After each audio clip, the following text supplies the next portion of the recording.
Dios bueno, un Dios, como dice su palabra, un Dios de gracia, de favor. Y bendecimos el nombre de Dios en esta tarde por ello, porque nos ha dado también la oportunidad de poner este tiempo en las manos de Él, en peticiones, ¿verdad? Y esperando de que Él, pues, a su debido tiempo, conteste cada una de nuestras necesidades, de nuestras peticiones, hermanos. Y ahora, pues, tenemos el tiempo en el cual, pues, Dios nos quiere hablar, mostrar, pues, su palabra y pedirle, pues, también que la pongamos por obra. Oremos. Dios bueno, Dios todopoderoso, bendecido sea usted, Padre, exaltado, glorificado en toda la tierra. Ese nombre que es sobre todo nombre, ese Dios que es grande, todopoderoso, ese gran yo soy.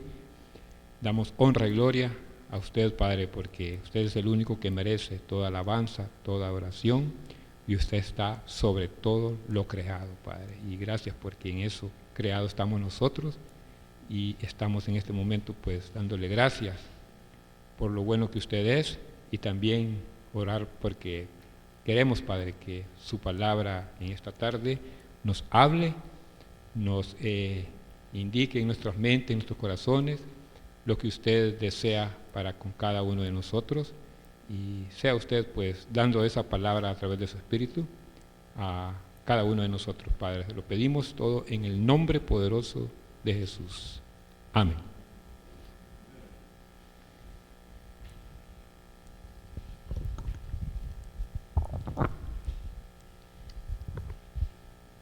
Estábamos en el tiempo anterior sobre siempre el seguimiento de la enseñanza que tiene que ver en la carta de Tito, ¿verdad? Carta que fue escrita por el apóstol Pablo a ese hijo espiritual, a ese pastor de esa iglesia, en el cual, pues, recordamos, pues, de que es una carta que fue escrita para amonestar, para exhortar, ¿verdad?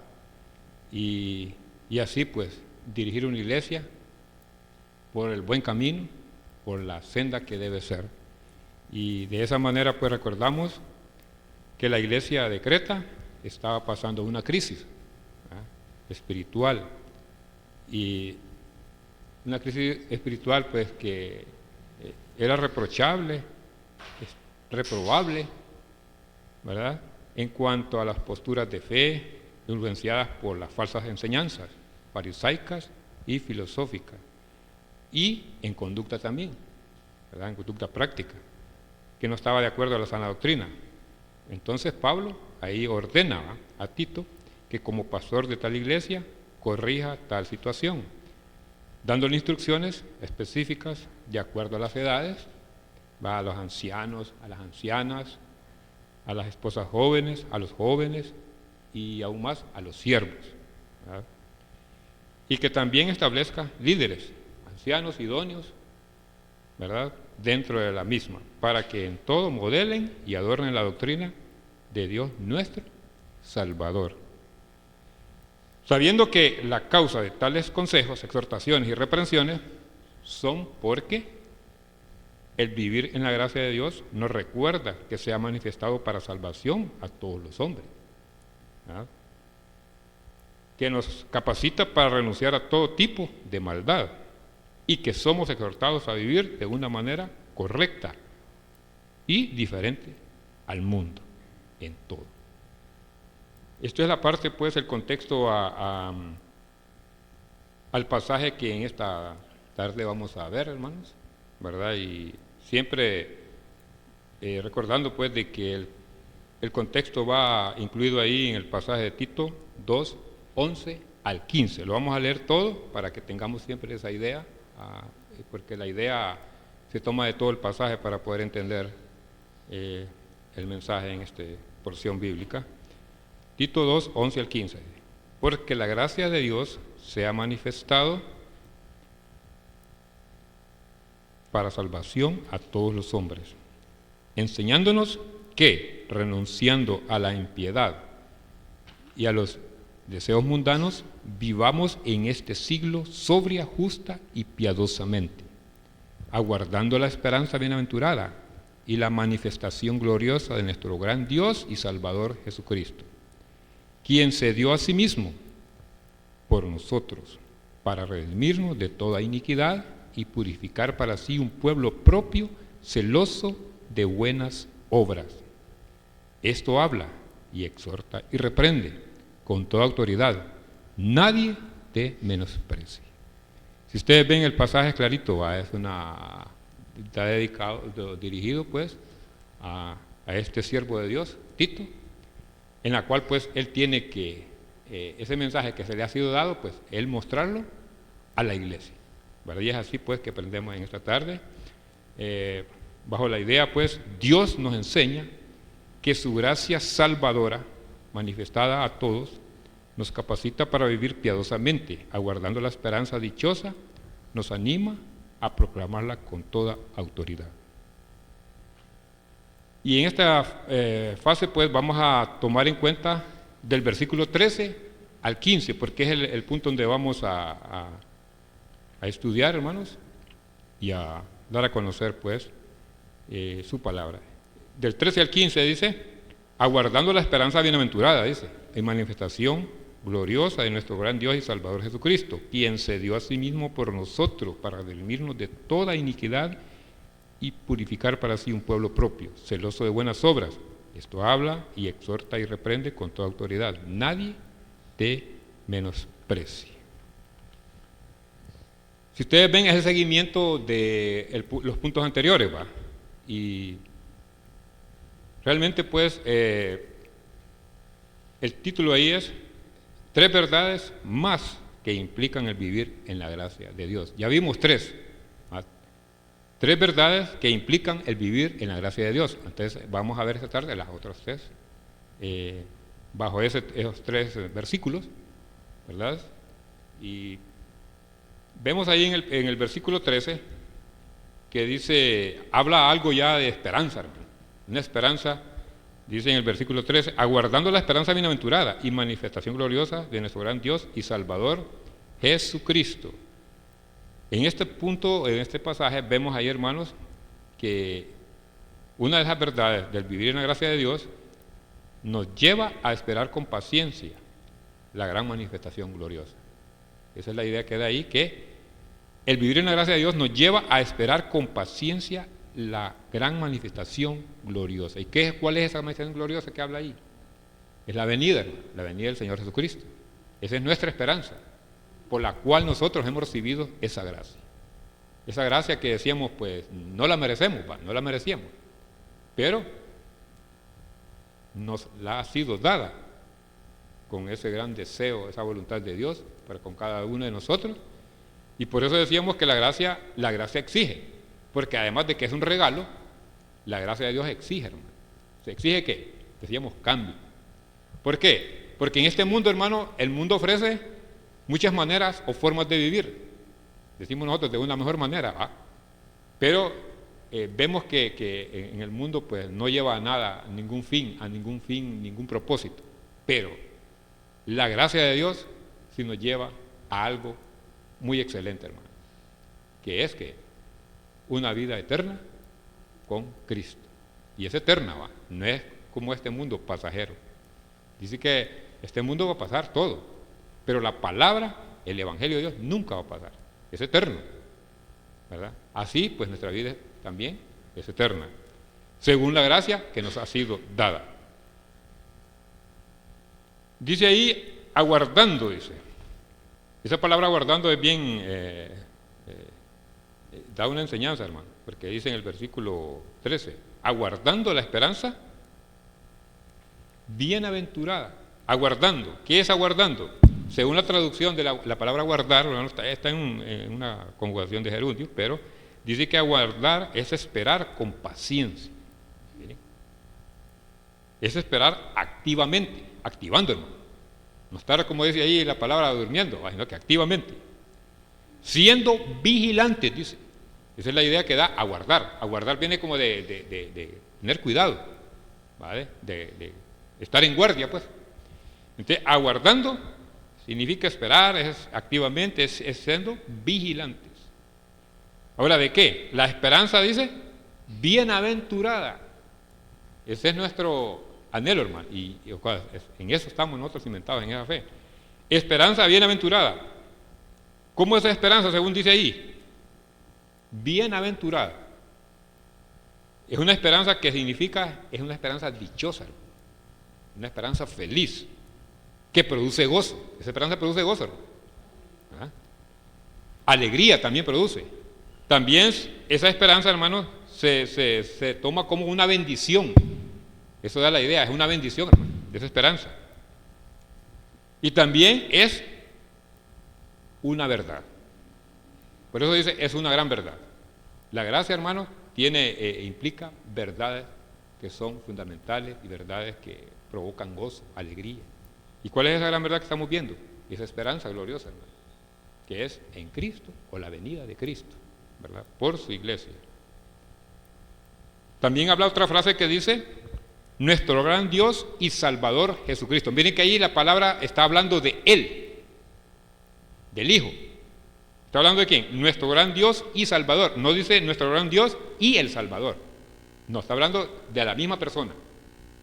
Son dos aspectos conectivos ahí, mire. Nuestro gran Dios y Salvador. Entonces, esto habla, hermano, esta frase está hablando de dos títulos que declaran la divinidad de Cristo, ¿verdad? Él es Dios. ¿Y es qué? Salvador, hermano, ¿verdad? Es Dios y Salvador. Son aspectos que Él es en sí, su persona es. Es Dios y además también es el Salvador. El ungido, dice ahí. Jesucristo, sabemos que es el Salvador ungido. Jesucristo significa el ungido, o el que salva, el ungido que salva. Entonces vemos ahí que es bien importante esta porque es una de las verdades, hermano, donde produce gozo, dice ahí. La misma frase produce gozo, ¿verdad? En otros pasajes dice, alentaos con nuestras palabras. ¿Por qué? Porque eso da esperanza, ¿no? A esa manifestación gloriosa de nuestro gran Dios y Salvador, Jesucristo, cuando Él venga, ¿verdad? Y hay tantas cosas que van a suceder que son de beneficio para nosotros, en la cual pues las palabras nos insta a obedecer lo que nos dice ese aspecto importante que es vivir en la gracia de Dios. Así, hay una idea que dice, así como la novia que se prepara para su boda, así la iglesia se prepara para la venida de su esposo celestial. Es una forma metafórica que la Biblia menciona, hermano, habla así, que la iglesia es como que la esposa, o la novia, perdón, la novia que espera ¿qué? Al novio. ¿Con qué? Con esa atención, con ese anhelo, porque viene ese gran día. Y así de esa manera, pues el creyente, cada uno de nosotros, que hemos recibido esa gracia, así de esa manera debemos de esperar, ¿verdad? Con ese entusiasmo, ese anhelo. Dice Hebreos 10, 36, 37. Mire cómo se ve este aspecto que nos lleva a esperar con paciencia la gran manifestación gloriosa. Hebreos 10, 36, 37 dice, porque os es necesaria la paciencia, para que habiendo hecho la voluntad de Dios, obtengáis, ¿qué? Dice ahí, la promesa. Obtengáis la promesa, mire. Porque aún un poquito, y el que ha de venir vendrá, y no tardará. Hay un pasaje que habla claro, ya tiempos dice que viene, dicen algunos, y no viene, pero recordemos que Él es paciente también, y nosotros también tenemos que ser ¿qué? Si Él es paciente, hermano, esa es una de las características de Él, los atributos de Él, que Él es paciente, Él sabe esperar, y espera el tiempo adecuado, y está esperando todos aquellos que han de hacer ¿qué? Salvo, todos aquellos que han de recibir esa gracia que salva, ¿verdad? Porque recordando, hermanos, la gracia le faculta a ese Dios todopoderoso, ¿verdad? Nosotros por nuestras propias fuerzas no tendríamos esa capacidad de buscar esa gracia, sino que Él, por medio del Espíritu Santo, toca los corazones ¿verdad? Anima sus corazones, ¿verdad? Y dice la palabra pues que él a través del Espíritu Santo se encarga ¿verdad?, de convencer de pecado, de justicia y de juicio. Por nuestras propias fuerzas no se puede, es difícil, porque el hombre por naturaleza, todos somos pecadores, y la tendencia del ser humano es ¿a qué? Al mal, ¿verdad? Fíjate que es importante ese pasaje porque dice, porque es necesaria. Si no hay paciencia, hermano, hay que tomar la paciencia, es necesaria, no los cansemos de esperar, ¿verdad? Es necesaria la paciencia. Mire otro aspecto, porque habiendo hecho que la voluntad de Dios es perfecta, hermano, y esa voluntad es que hacer lo que Él nos pide.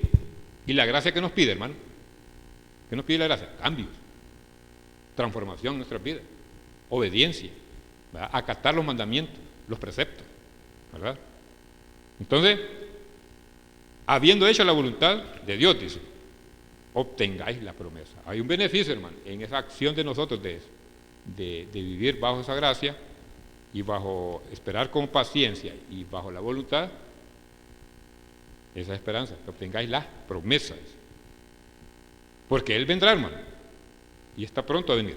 Recordemos que el tiempo, para Él no hay tiempo, no existe el tiempo, Él es eterno. Nosotros que somos humanamente tenemos un tiempo ya en esta tierra, ¿verdad? Pero la esperanza tenemos que estar en ella, esperando ahí, hermano, y recordando que debemos, es necesaria esa paciencia para esperar. Primera de Pedro 1, 6 y 7, hermano, habla de ese aspecto bien importante, hermanos, que dice ahí, vereme. Primera de Pedro 1, 6 y 7. En lo cual vosotros, dices, os alegráis, aunque ahora por un poco de tiempo, si es necesario, tengáis que ser afligidos en diversas pruebas, para que, sometida a prueba vuestra fe, mucho más preciosa que el oro, el cual, aunque perecedero, se prueba con fuego, sea hallada en alabanza, gloria y honra, cuando sea manifestado Jesucristo. Vamos al versículo 13, miren con el versículo 13 como dice. Por tanto, ceñid los lomos de vuestro entendimiento, sed sobrios y esperad por completo la gracia que se os traerá cuando Jesucristo sea manifestado. Ceñid vuestros lomos, dice, con entendimiento, o sea, estar entendidos, hermano. ¿Qué es lo que nos pide el Señor? ¿Y qué nos pide el Señor? Nos pide que vivamos bajo su voluntad. También dice, vamos a tener pruebas. Hemos tenido pruebas, hermano, en este correr que hemos recibido la gracia. Sí, hermano, mucho más pruebas que cuando no conocíamos al Señor, ¿verdad? Más pruebas. Dice que vamos a ser afligidos en este tiempo de espera de esa gran manifestación gloriosa. Esperamos, vamos a tener pruebas. Igualmente el pasaje habla de eso, que no todo es que, además de paciencia, todo, como dice el dicho, todo es amable o afable, o siempre van a haber que aflicciones. Y por lo tanto, pues, para que sea aprobada nuestra fe, vamos a sufrir ¿qué? Penalidades, pruebas, aflicciones. Pero siempre, hermanos, recordando, estamos esperando a ese gran Dios Jesucristo, todopoderoso. Primera de Juan 3, 2 y 3. Mire cómo dice Primera de Juan 2 y 3. Amados, ahora somos hijos de Dios. Mire, ahora somos. Habla como en un presente, va. Eso quiere decir que éramos ¿qué? Diferentes. Ahora sí, éramos diferentes. ¿Ah? Ahora somos ¿qué? Hijos de Dios. Y aún no se ha manifestado lo que hemos de ser. Pero sabemos que cuando Él se manifieste, seremos semejantes a Él, miren, porque le veremos tal como Él es. Y el 3 dice, y todo aquel que tiene esta esperanza en Él, se purifica a sí mismo, así como Él es puro. Este es bien importante, hermanos, porque nos llama también este pasaje, algo que nos da a conocer aquí, que dice que seremos semejantes a Él. Cuando Él venga, todo aquello impureza en nosotros se va transformar. Y vamos a ser igual a Él porque le vamos a ver, dice, tal como Él es. Tal como Él es. Y esa esperanza, pues, por eso nos indica que debemos que purificarnos a nosotros mismos. Entonces, esperar la manifestación de Cristo, hermano, impulsa al creyente a vivir en santidad. Esa es la idea de este pasaje, que esperar en la manifestación de Cristo es impulsar al creyente a vivir en santidad, en pureza, en pureza. Entonces vemos bien importante, hermanos, ese punto en el versículo número 13. Vamos a ver el versículo número 14. Dice: quien se dio a sí mismo por nosotros para redimirnos de toda iniquidad y purificar para sí un pueblo propio, celoso de buenas obras. Este pasaje nos da otra idea, hermanos, otra idea bien importante, y da a entender, pues, que este pasaje nos recuerda que la obra de Cristo transforma ¿a quién? A su pueblo. Mire que Él ha buscado un pueblo con características y con efectos. Característica es porque es aquello que se denota, que se da a conocer de alguien que es parte del pueblo del Señor. Entonces nos recuerda, este pasaje del versículo 14 nos recuerda que la obra de Cristo transforma a su pueblo. Nosotros somos su pueblo. Somos un pueblo especial de su palabra. Desde el Antiguo Testamento, hermano, asimilando el pueblo de Israel, Dios tomó a Israel como ese pueblo especial, hermano. Especial tesoro lo llamó. Así nosotros también. Así también nosotros. ¿Cómo no estar agradecidos con Dios? Por esa gracia, hermano. Esa gracia que nos ha salvado y que nos da esa gran promesa y esa esperanza, ¿verdad?, en la cual estamos esperando. Entonces ella nos recuerda que la obra de Cristo transforma a su pueblo. Dice que se dio a sí mismo, el versículo 14, quien se dio a sí mismo. Cristo se entregó voluntariamente, hermano, ¿verdad? Se ofreció. Fue una entrega voluntaria, una entrega sacrificial, una entrega de sacrificio, en la cual pues nosotros no hemos sido capaces, hermano. No hemos sido capaces de soportar ni de hacer esa gracia que Él dio sufriendo por nosotros. Ahora, esa obra que Cristo hizo en la cruz, hermano, como dice el efecto nos recuerda que la obra de Cristo transforma a su pueblo. ¿Cómo lo transforma? Hay tres aspectos o tres propósitos en esa transformación que el creyente sufre y ha ido sufriendo o se llama experimentando, en otras palabras, ¿verdad? Y una de ellas es que es para que ese pueblo sea que para redimirlo. Vean esta la palabra ahí. Dice, quien se dio a sí mismo por nosotros para redimirnos de toda iniquidad. Redimirnos de toda iniquidad. Redimir, hermanos. La palabra redimir significa comprar la libertad de un esclavo. Esa es la explicación así de una forma clara. Comprar la libertad de un esclavo mediante un precio. Él pagó un precio, hermano, para redimirnos, para librarnos. ¿Para librarnos de qué? De esa condenación, hermano, que ya la teníamos merecida, porque somos indignos. Pero gracias a su voluntad y que esa gracia se manifestó en nosotros, ¿verdad? Aquí Cristo nos libera pagando con su vida, hermano. Él paga con su vida, derramando la sangre en la cruz del Calvario. Ahora, ¿de qué nos liberó? Dice, para redimirnos, ¿de qué? De toda iniquidad. Iniquidad, hermanos, se traduce como, es una palabra compuesta, según la parte léxica. A significa sin, y nomos, ley. Entonces, es una persona que está como sin ley. De eso fuimos redimidos, de eso hemos sido liberados. De estar sin gobierno, de estar sin ley. ¿Por qué? Porque al vivir sin ley, uno vive, con otras palabras, vivíamos sin rienda, ¿verdad?, sin propósito. Entonces iniquidad significa vivir sin ley. También se interpreta como negación a la ley, ¿verdad? También significa corrupción moral y espiritual. Mire cómo se explica esto. También significa causa frialdad y separación de Dios. Es rebelión contra la ley de Dios. No solo los actos, sino la condición de rebeldía en que el hombre sin Cristo se encuentra. Mire qué explicación tan bonita es eso. Cómo es profunda esa palabra. Es una palabra negativa, es una acción negativa, pero realmente la base es que es cuando uno vive sin ley. Es sin ley, la ley divina. Recordemos que hay una ley terrenal, ¿va? Pero también estamos llamados a cumplirla. En el modo que no afecte la predicación del Evangelio, hermano, esa ley hay que cumplirla, las leyes humanas, ¿va? Terrenales.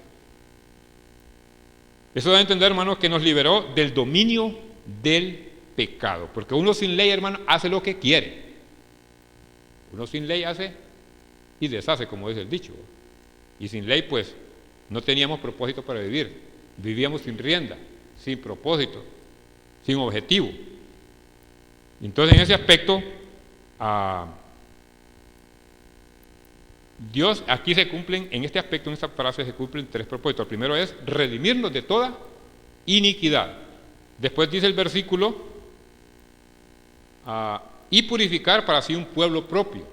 Otro aspecto muy importante que hace la gracia, hermanos, es que purifica para sí un pueblo propio, un pueblo que pertenece a ese Dios todopoderoso. Ese pueblo, ahí estamos nosotros, hermanos, somos ese pueblo. Cada uno de nosotros como iglesia somos parte de ese pueblo redimido. Además de redimido, un pueblo purificado. También está otro aspecto que es purificar para sí un pueblo.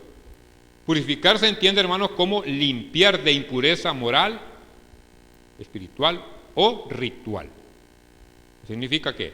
Limpiarnos, significa purificar. También significa quitar impurezas. Ya conocemos que las impurezas son aquellos que son contaminaciones en nuestras vidas. También significa descontaminar. Pues en otras palabras claras es limpiarnos, ser limpios, ser purificados, descontaminados.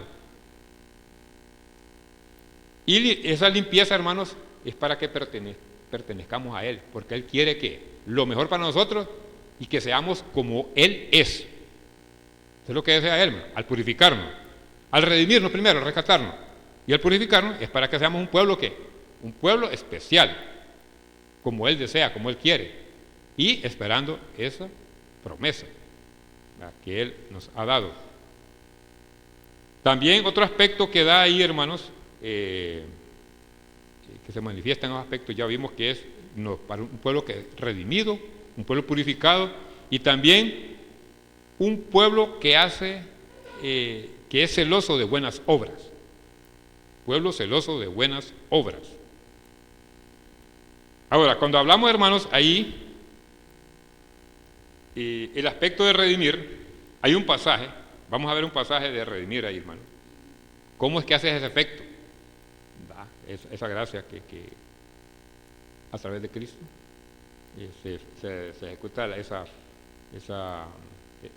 experiencia en el creyente de ser redimido. Efesios 1:7. Miremos Efesios 1:7.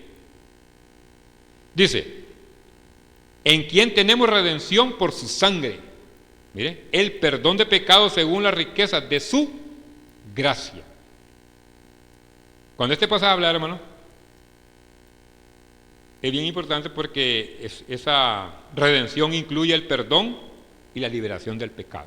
Según este pasaje, incluye la redención, incluye el perdón y la liberación del pecado. Otro aspecto que incluye la redención, hermanos, es como dice Colosenses 1:13 y 14.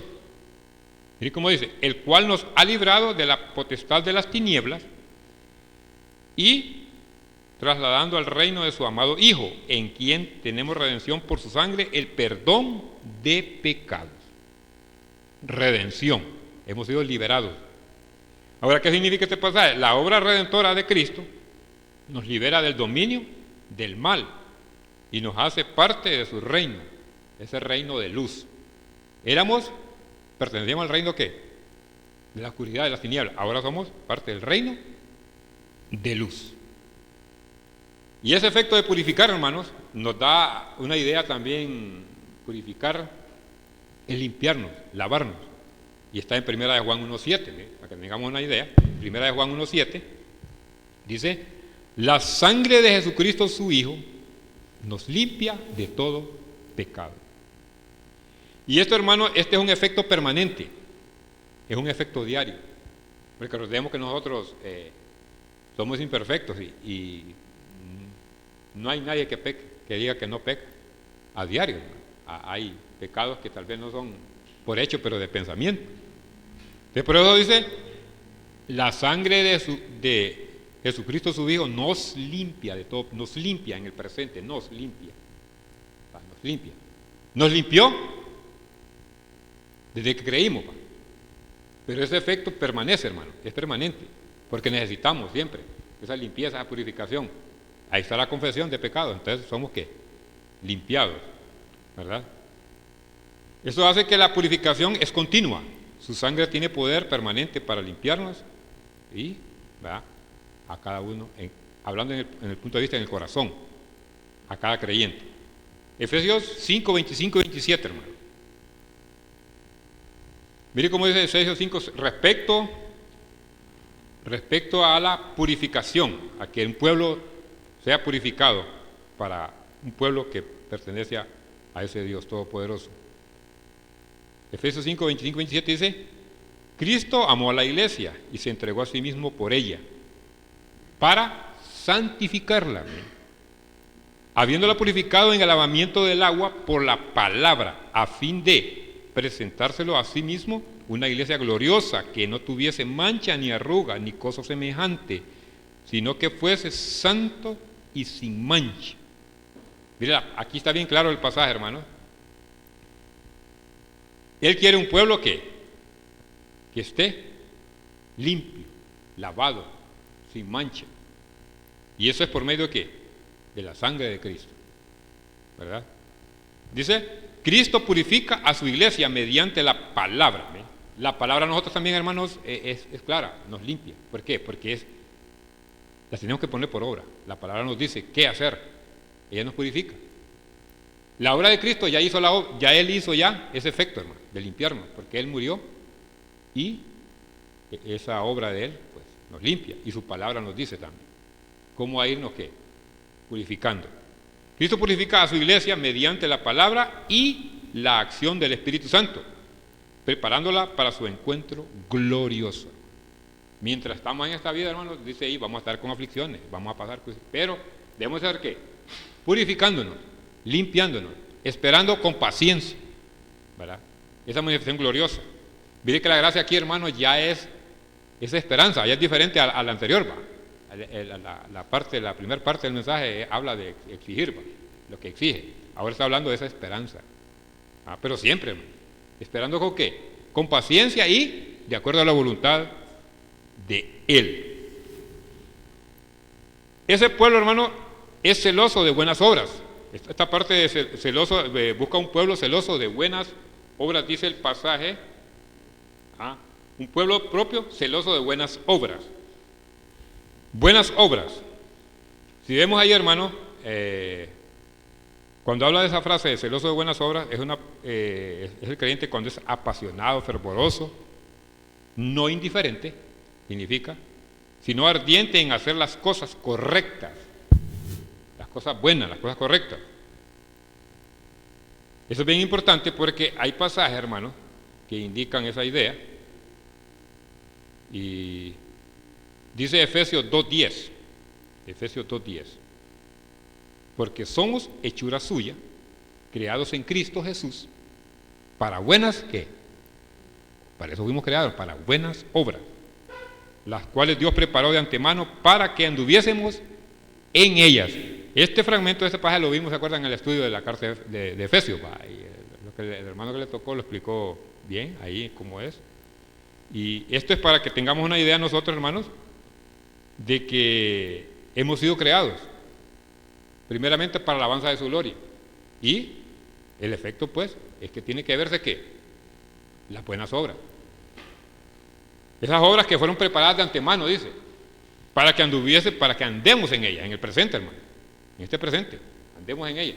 Ahí dice que anduviésemos porque fueron preparadas, en un tiempo pasado, pero fueron preparados pero para que anduviésemos en un tiempo presente nosotros. Ese pueblo escogido, que somos nosotros, un pueblo celoso. La expresión, hermanos, de pueblo propio, ahí en el pasaje habla, para escoger un pueblo propio, es un pueblo especial. Fíjense que vamos a ver algo bien importante, cómo tomaba Dios al pueblo de Israel como un tipo de la iglesia, algo futuro que iba a venir después. Veamos algo ahí en Deuteronomio 7:6, un pueblo propio. ¿Cómo menciona Dios a ese pueblo escogido? ¿Qué pueblo que Él escogió en tiempos antiguos? Mire cómo dice ahí, Deuteronomio 7:6. Dice, porque tú eres pueblo santo. Mire, eres, o sea, que tiene que vivir en santidad. Para Jehová tu Dios, dice. Jehová tu Dios te ha escogido. Esa palabra es bien importante, hermano. Considérenla. Escogido. Para hacerle un pueblo que, mire qué bonito, pueblo especial. Más que todos los pueblos que están sobre la tierra. Es una gran verdad, hermano. El pueblo de Israel vivió eso en su tiempo. Ahora, el pueblo de Israel tiene una esperanza, hermano, futura también. Va a ser restaurado. Es la bendición de ellos. Ahorita dicen, han perdido esa gracia hasta cierto punto. Tienen la gracia salvadora, pero ¿cómo se manifestó con ellos? En este tiempo, hermano, Él los tomaba como un pueblo especial. Y dice ¿cómo? Más que todos los pueblos que están sobre la tierra. Mire, un pueblo santo, escogido. Es importante esa palabra, hermano, escogido. Recuerden que muchos son los llamados, pero ¿qué pasa? Poco los escogidos, hermano. Por eso uno tiene que poner atención a esa palabra de escogido. Porque escogidos es un grupo minoritario, ¿verdad? Y la gracia, decíamos pues, explicamos bien que la gracia no es que todo el mundo la va a buscar, o que esa gracia es universal. La manifestación de esa gracia es universal, hermano. Pero el tomarla es para un grupo pequeño. Manifestar es darse a conocer. La gracia de Dios, todo el mundo conoce, hermano. Todo el mundo sabe de esa gracia. Nadie ignora la gracia. ¿Y cuál es la gracia? Que Dios manifestó. Es que Cristo murió. Todo el mundo sabe que Cristo murió. Pero no todos que consideran y toman para sí y se les ha dado a conocer esa gracia y la han tomado. Por eso es bien diferente, hermano. Dar a conocer que experimentar esa gracia. ¿Cómo somos nosotros ahora? Esa es una idea como el pueblo de Israel, un pueblo propio. ¿Cómo es el pueblo de Israel? Nosotros ahora como iglesia. Mire cómo dice 1 de Pedro 2:9, un pueblo escogido, lo que somos nosotros, hermano, como iglesia. Mas vosotros sois ¿qué? Linaje escogido, real sacerdocio, nación santa, pueblo adquirido por Dios, para que anunciéis las virtudes de aquel que os llamó de las tinieblas a su luz admirable. Es un pasaje, hermanos, que da características de lo que somos, pero también nos dice qué debemos hacer, ¿verdad? Nos dice ahí mismo qué debemos hacer. Dice que somos un pueblo que, un linaje escogido, o sea, un linaje habla de una familia que ha sido escogida. Eso habla, linaje significa familia. Real sacerdocio, somos sacerdotes de la realeza, porque somos ¿qué? Un pueblo especial, diferente a los demás. Nación santa, santa, somos declarados santos. ¿Por qué? Por la santificación que Cristo hizo en la cruz. Pueblo adquirido por Dios. Él nos adquirió, hermano, a través de su Hijo. ¿Verdad? ¿Para qué? Mire el propósito. ¿Para qué somos pueblo escogido nosotros? Esta es una labor que hay que hacerla. Para que anunciéis las virtudes de aquel que os llamó de las tinieblas a luz admirable. Nosotros fuimos rescatados de las tinieblas, que por lo tanto debemos dar a conocer esa gracia que salva a los que están en ese mundo perdido. Y los que no sabemos quién han de ser salvos, pero Dios tiene ese plan. Ha planeado quiénes han de ser salvos, a quiénes ha de salvar. Entonces, por lo tanto, debemos de declarar, dice, esas virtudes. ¿Por qué son virtudes? Porque son beneficios para nosotros, son cualidades que adquirimos, que experimentamos como esa nación santa, adquirida por Dios, pueblo escogido por Dios, hermano. Este pasaje indica que una nueva identidad en Cristo, ya nos pertenecemos al mundo, sino que formamos parte del pueblo escogido de Dios, con una misión. ¿La misión cuál es? Anunciar las virtudes y la gloria de Él. Esa es la idea que da este pasaje. Anunciar las virtudes y la gloria de Él. Es algo que nos compete a todos, hermano, anunciar el Evangelio. Porque esa gracia, si nos fue dada a nosotros, hay otros que también la necesitan. Y que solo Dios conoce quiénes han de recibir. Y por lo tanto, a toda criatura hay que darle a conocer esa gracia que salva.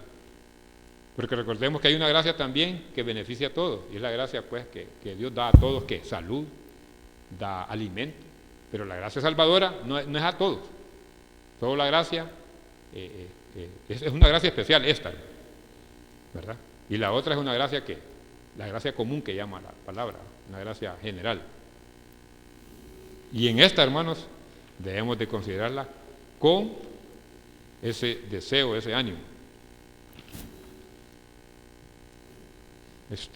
Miren ahí, en este aspecto, hermanos, el pasaje que sigue es el versículo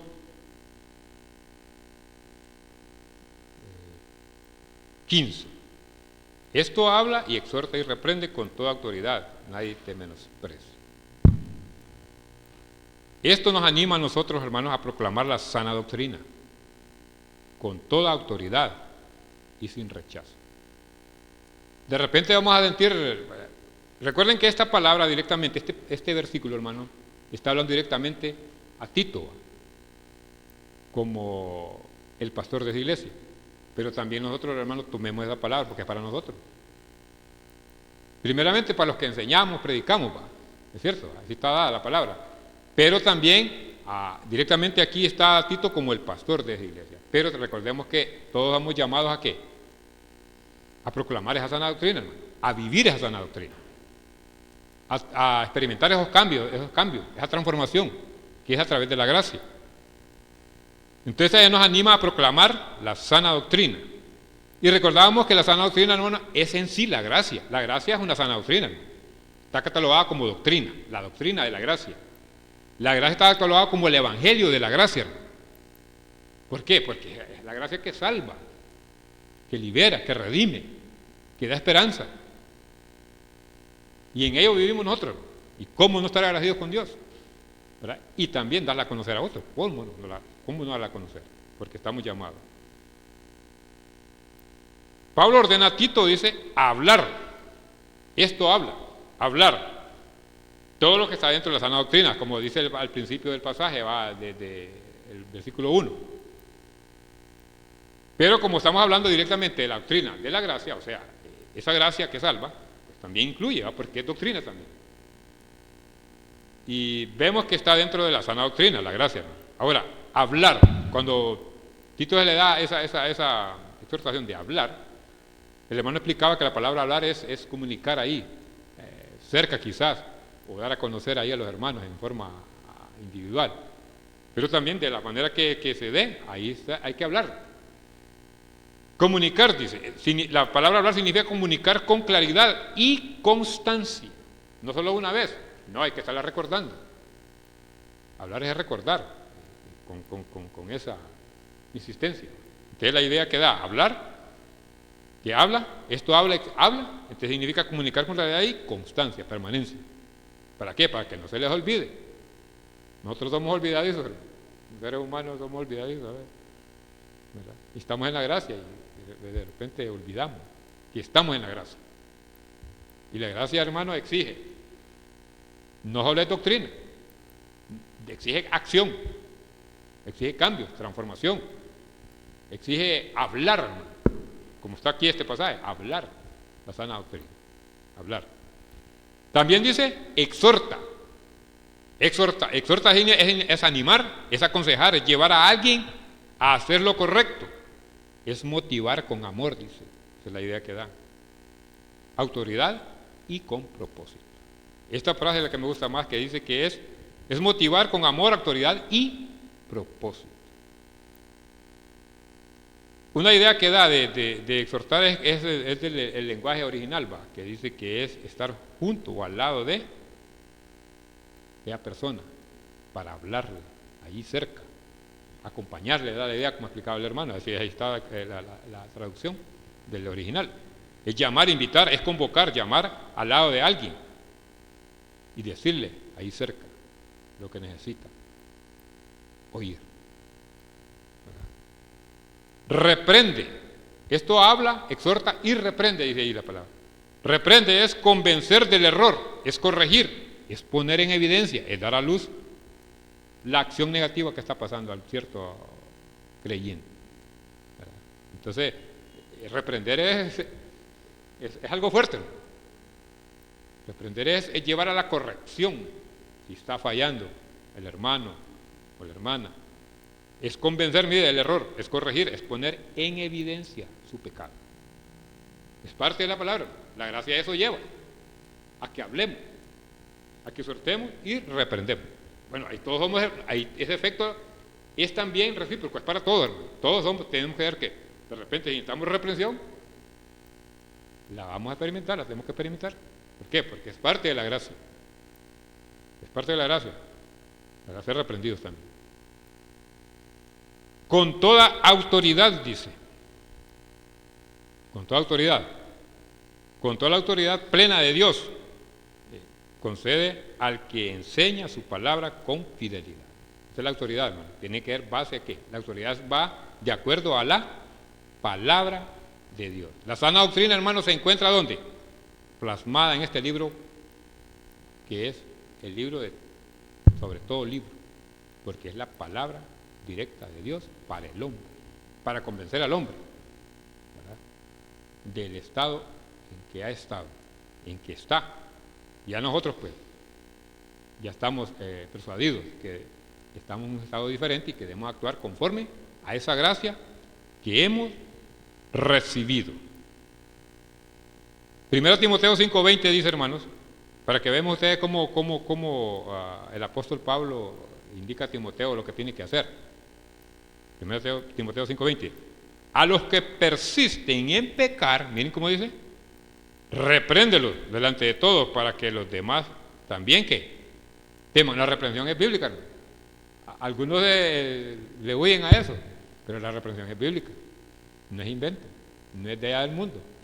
No, Dios la ha dado a conocer, la reprensión. ¿Para qué? Para que corrijamos nuestro camino. Si el camino de nosotros no anda bien, pues ahí estamos, esa palabra de reprensión. Hay aspectos, hermanos, que cuando se denota hablar, exhortar y reprender con toda autoridad, esa palabra con toda autoridad, hay tres efectos que dan. La palabra es autoridad. La palabra de Dios es autoridad, hermano. Es la fuente del mensaje. El Espíritu Santo es quien da el poder y convicción. Ese es otro elemento importante, el Espíritu Santo. Y también, hermano, la actitud de nosotros. O sea, la integridad del mensajero. La integridad del mensajero. El mensajero, porque esto habla, exhorta y reprende. El mensajero también tiene que tener que vivir esa gracia, hermano, esos cambios. Entonces, a través de la palabra, el Espíritu Santo y, como que él dice, el ejemplo. A Tito se le dio que fue ejemplo, hermano. En la iglesia de Creta se le dio, sé ejemplo. Todas las exhortaciones que están dando, considéralas. Tienes que dar ejemplo, para que nadie vaya, ¿verdad?, a querer, y porque, por eso habla de que nadie te menosprecie, porque tiene que ser con autoridad tanto como de experiencia, como testimonio, y como conocedor de la palabra, y como un enviado a corregir en ese aspecto, pues, la iglesia. Mire cómo dice aquí 2 Timoteo 4, 2 y 3. Respecto a que anima a proclamar la sana doctrina con toda autoridad y sin rechazo. 2 Timoteo 4, 2, 3. Que prediques la palabra y que insten a tiempo y afuera de tiempo, redarguye, reprende y exhorta con toda paciencia y doctrina, porque vendrá tiempo cuando no sufrirán la sana doctrina, sino que teniendo comezón de oír, se amontonarán maestros conforme a sus propias concupiscencias. Esto se está viendo, hermano. Esto no lo debemos de ignorar nosotros, se está dando. Están amontonando falsos maestros enseñando doctrinas que alegran el oído, alegran la vista, alegran las esperanzas, hermano. Y a veces, pero son esperanzas que no llevan expectativas convenientes. Pero la gracia de Dios, hermano, tiene buenas expectativas. Y a esa es la que debemos de creerle nosotros, a esa gracia verdadera, que es a través de Cristo. ¿Verdad? Es una esperanza en la cual nosotros estamos viviendo, debemos de vivir siempre. 1 Timoteo 4:6 dice respecto a eso nos anima a proclamar la sana doctrina. Dice, si esto enseñas a los hermanos, serás buen ministro de Jesucristo. Mire qué bonita esta palabra. Si esto enseñas a los hermanos, serás buen ministro de Jesucristo, nutrido con las palabras de la fe y de la buena doctrina que has seguido. Y estas son palabras de Pablo a Timoteo, y que le dice, si esto enseña, o sea, toda esta doctrina de exhortación, de ánimo, ¿verdad?, de reprensión, si esto enseña a los hermanos, será buen ministro de Jesucristo. Mire, el que enseña de esa manera, hermano, es buen ministro. Aquellos que enseñan un evangelio diferente, hermano, no son buenos ministros de Jesucristo. No son buenos ministros de Jesucristo, porque están enseñando un evangelio diferente, un evangelio que llame la atención, que trae beneficios de este mundo. Pero estos beneficios son de dónde? Del cielo, con promesa. La buena doctrina nutre al siervo y lo hace fiel. De esa manera, hermanos, este pasaje es bonito, es profundo, y hay muchas cosas que ver, pero en este momento hemos visto esos aspectos importantes y que nos dice que Dios nos enseña que su gracia salvadora, manifestada a todos, nos capacita para vivir piadosamente, aguardando la gran esperanza dichosa, nos anima a proclamarla con toda autoridad, y de esa manera, hermano, aprendemos que el vivir en la gracia de Dios implica fe y verdad. Nos recuerda que se ha manifestado para salvación a todos los hombres, que somos capacitados para renunciar a todo tipo de maldad, que somos exhortados a vivir de una manera correcta, nos lleva a esperar con paciencia la gran manifestación gloriosa, nos recuerda que la obra de Cristo transforma a su pueblo y que nos anima a proclamar la sana doctrina con toda autoridad y sin rechazo y sin miedo. Damos gracias a Dios, hermanos, porque la gracia de Dios implica, primeramente, implica alegría en nosotros. ¿Por qué? Porque si no fuera por eso no tuviéramos esperanza. Entonces, ¿qué nos denota esto? ¿O qué nos lleva a nosotros? Que vivamos en la gracia de Dios, hermano, experimentemos y vivamos esos cambios que exige la gracia, porque tenemos una esperanza gloriosa que no hay como ella. Damos gracias a Dios porque su gracia es perfecta y nos anima a que sigamos adelante sin desmayar, esperando, aguardando esa venida gloriosa. Dios nos bendiga.